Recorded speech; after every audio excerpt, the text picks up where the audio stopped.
შემაშფოთებელი ინფორმაცია გავრცელდა მიგრანტებთან დაკავშირებით. მაგალითად იმედის სიუჟეტის ნაწყვეტს მოусმინოთ ამ თემაზე და მე გავარჩიოთ რა ხდება ჩვენ ქვეყანაში. სახელმწიფო უსაფრთხოების სამსახური ცეცხლსასროლი იარაღისა და საბრძოლო მასალის მართლსაწინააღმდეგო გასაღების ფაქტზე უცხო ქვეყნის მსხვილი კრიმინალური დაჯგუფების 3 წევრი დააკავა. გამოძიების მიხედვით დაკავებულები არიან უცხო ქვეყანაში მოქმედი ერთ-ერთი მსხვილი კრიმინალური დაჯგუფების ქსელის წევრები, რომლებსაც საქართველოში სარეალიზაციოდ უკანონოდ შემოჰქონდათ ცეცხლსასროლი იარაღი და საბრძოლო მასალა. ისინი თბილისში დანაშაულის ჩადენის ადგილზე დააკავეს.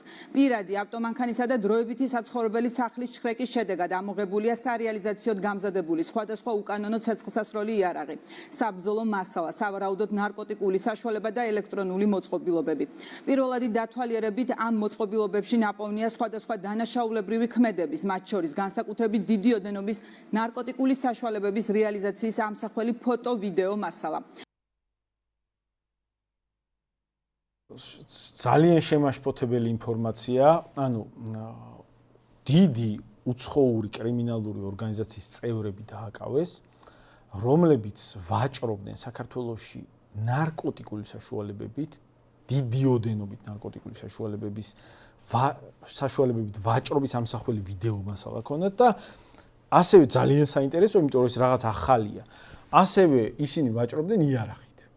და ეგ ცალკე შემაშფოთებელი ნიშანია, იმიტომ რომ აი მაგალითად ნარკოტიკული საშუალებების შემთხვევაში საქართველოში ეს არ ახალია, იმიტომ რომ აი ყველა უბანში, ყველა ეზოში, ყველა სადარბაზოსთან ხალხი უბრალოდ თვალით ხედავს, რომ აი ვიღაც უცხოელები დადიან და რაღაცას თესავენ ნარკოტიკულ საშუალებებს და ძირითადად უდიდესწილად ეს არიან აი ეს ამ ნარკომოვაჭრეები არიან უცხოელები, როგორც წესი. არიან ქართველებიც, მაგრამ ბევრია მათ შორის უცხოელები და ეგ რაღაცნაირად საზოგადოებისთვის რაღაცა მიჩვეულ მოვლენად სამწუხაროდ გახდა, რომ ეს აღარ უკვე საზოგადოებას, რომ აქ უცხოელები ნარკოტიკებით ვაჭრობენ და როგორღაც აყერხებენ აქ დიდი ოდენობით ნარკოტიკების შემოტანას და ისე მოძრაობას, რომ რაღაც ყველა ხედავს და პოლიცია მაინც რატომღაც ამათ ვერ უკლავდება. მაგრამ იარაღით ვაჭრობა არის გარკვეული ახალი მოვლენა თითქოს, იმიტომ რომ იარაღი კითხვა ჩდება, იარაღს ხო შემოტანა უნდა აქამდე როგორ შემოაქვთ. ანუ უცხოელების კრიმინალური ორგანიზაცია იარაღით ვაჭრობდა საქართველოში, ერთი რომ უნდა შემოიტანონ და მეორე ამათ ვიღაცას ხო უნდა მიყიდონ. ანუ ერთია რომ ვიღაცა მივიდა და სადაც ნარკოტიკი დათესა და იცის რომ სადაც ინტერნეტში აქვს გავრცელებული ინფორმაცია მყიდველისთვის და ის მყიდველი მე მოვა მოიხებს. ვიღაცა ისე გაშინაურდა საქართველოში ვიღაც უცხოელი რომ იარაღით ვაჭრობს ჯერ შემოაქ და მე აქ ახერხებს მყიდველის პოვნას და ის მყიდველები ვინ არიან? ან იმათან რანაირად ბედავს ვიღაცა ესე ხო არ არის ხა მარტივად რომ აი აქედან ჩახვიდე არ ვიცი რომელიღაცა ქვეყანაში არ ვიცი სადღაც ჰოლანდიაში ჩახვედი, არავის არ იცნობ და უცე მოდი იარაღით ვაჭრობას დავიწყებ და მყიდველიცაც ვიპოვი, შეტანის გზასაც ვნახავ. რაღაცა ის ეტაპი, სადაც როგორ შეიტანონ, მე ვინ იყიდის და იქ მყიდველებიც არცევი. ეგ ეტაპი უკვე გავლილია და მან ხო ყველას ესმის, რომ რაღაცა 3 კრიმინალთან და 4 კრიმინალთან კი არა გვაქვს საქმე.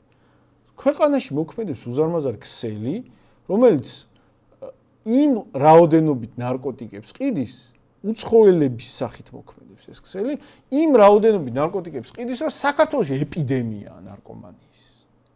ანუ რაღაც არნახულ 90-იანებში შეიძლება არ იყო ეგეთი ეპიდემია ნარკოგავრცელების, როგორც ეხლა საქართველოში. და მაგას აკეთებენ უცხოელები. და მან ჩდება, რა თქმა უნდა, კითხვები ჯერ ამათ როგორ შემოაქვთ ეს ყველაფერი.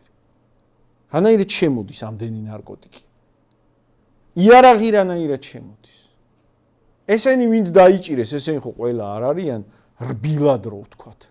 ხო სხვები უამრავი, უზარმაზარი რაოდენობით ვაჭრობენ ნარკოტიკები და როგორ ჩანს ალბათ იარაღითაც. როგორ შემოდის ეს ყველაფერი? და როგორ ახერხებენ ეს უცხოელები ასე თავისუფლად ოპერირებას, რომ აი უზარმაზარი სასჯელია. ნარკოვაჭრობაზე, რაღაცა სამუდამო პატიმრობები შეიძლება მიიღონ ჩვეულებრივად კანონმდებლობა მაგას ითვალისწინებს. და როგორ გონიათ, აი რატო ბედავენ ვიღაც ნარკომოვაჭრეები, ვიღაც ახალგაზრდა გოგობიჭები დადიან ქუჩებში და რატო რისკავენ ვიღაც, რა გასამრჯელოს იღებენ ეგეც. ხომ არ დგას საკითხი ისე, რომ თანამშრომლობას აქვს ადგილი სისტემასთან. სხვანაირად შესაძლებელი იქნებოდა ასეთი მასშტაბი ნარკოგავრცელების და ეგ ერთი ძალიან ძიმე კითხვა, რომელიც აი ტრიალებს და პასუხები არ არის ამაზე, ხო? უბრალოდ იკითხება პასუხები ამაზე და ძალიან შემაშფოთებელი პასუხები იკითხება, მაგრამ მეორე ჩვენ ეხლა ამ ინფორმაციას როცა ვუსმენთ, როცა უკვე ვიგებთ, რომ უცხოელი კრიმინალების ჯგუფი საქართველოში ოპერირებს, უკვე იარაღით ვაჭრობს, ხო? ეგ აღარ არის უკვე მოცემულობა, სადაც აი ჩვენ შეგვიძლია ვთქვათ, რომ ასე იწყებოდა ევროპაში. იმიტომ რომ ეგრე არ იწყებოდა, ეგ აღარ არის დასაწყისი. ეგ ნიშნული გაცდა დასაწყისის მონაკვეთს და ეგ ნიშნული შეიძლება აღარ იყოს ძალიან შორს იმისგან, რომ რაღაც მომენტში პოლიცია ახლა შეიძლება რაღაც ეტაპზე სისტემასთან თანამშრომლობით ესენი ოპერირებენ ისე რომ პრობლემა არიან მავნე ნივთიერებების გავრცელების კუთხით, მაგრამ აი ეს სოციალურ პრობლემას ჯერ არ ქმნიან, აი რაღაც კრიმინოგენული ვითარების ისეთ ხარისხში გადაყვანის პრობლემას, რომ აი უბრალოდ სახიფათო ხდება ქუჩებში სიარული, რაღაც ურთიერთობები, ღამე გასვლა. შეიძლება ჯერ მაგ ნიშნულზე არა, თუმცა შეიძლება მაგ ნიშნულამდე არ იყოს ძალიან შორს.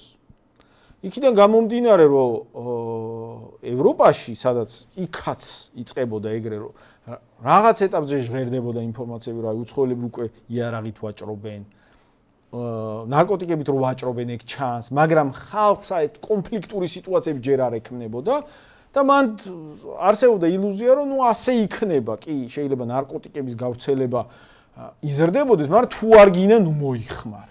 და შეიძლება ვიღაცა იარაღს ყიდის, მაგრამ ნუ შენ ხო არ გესვრიან და იქ რაღაც კრიმინალები უგაყიდიან იარაღს, მაგრამ შემდეგ მალევე დადგა ეტაპი, როცა პოლიცია იმათ უბრალოდ ვეღარ ერევა. ის კი არა, რომ ისინი სისტემასთან თანამშრომლობენ და ამიტომ რაღაცა ეფექტურად ავრცელებენ თავის რაღაც მავნე ნივთიერებები იქნება თუ სხვა კრიმინალურ საქმიანობას, მაგრამ რაღაც პოლიციას ეს მაინც რაღაც ფარგლებში უჭირავს. აღარ იყო შორს ეტაპი, სადაც პოლიცია უბრალოდ ვეღარ ერეოდა მათ. და ჩვენ შემთხვევაში შეიძლება ეგ ეტაპი აღარ იყოს ძალიან შორს. იქიდან გამომდინარე, რომ ეხლა რასაც ხედავთ რა მოცემულობა, აი, როცა ვკითხულობ, თუ რა არის ეს უცხოელები, რომ დადიან ასე თავგასულობა, უკვე იარაღს ყიდიან, ნარკოტიკებს ყოველ ნაბიჯზე ყიდიან და ხედავთ ამას, რომ აი როგორ დაწყიან და დოზებს თესავენ და ასე შემდეგ. ეს რატო ხდება ეს ყველაფერი? მან უნდა გვესმოდეს, რომ ეს ხდება იქიდან გამომდინარე, რატო არ იყო 10 წლის წინ ასეთი მასშტაბები უცხოელების აქტივობის და ეხლა რატოა? იქიდან გამომდინარე, რომ ჩვენი მოსახლეობის თითქმის 10% შეადგენენ უკვე უცხოეთის მოქალაქეები, რომლებიც მუდმივად ცხოვრობენ საქართველოში. მთავრობის აღიარებით ბოლო 12 წლის განმავლობაში საქართველოში შემოვიდა 284,000 მუდმივი ცხოვრების ფორმით უცხოელი. ეს რაც აღიარებს, რაც არ აღიარებინა სინამდვილეში რეალურად მეტია, კიდე ცალკე თემა. მაგრამ ამ ტემპებს თუ გავითვალისწინებთ, მომავალი 10 წლის განმავლობაში ამათი რაოდენობა გაორმაგდება. ანუ თითქმის 20%-ზეა. და ტემპები მზარდია. და როცა ვკითხულობთ, რატო გაიზარდა უცხოელების კრიმინალური აქტივობა, გაიზარდა იმიტომ, რომ ბევრი გახდნენ. ძალა გაეზარდათ, სითამამე გაეზარდათ.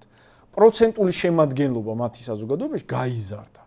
და როგორც მათი თავხედობა გაიზარდა იმ სფეროებში, რომლებიც მანამდე რაღაცა წარმოუდგენელი ჩანდა, მათი თავხედობა შემდეგ გაიზრდება კიდე სხვა მიმართულებებით.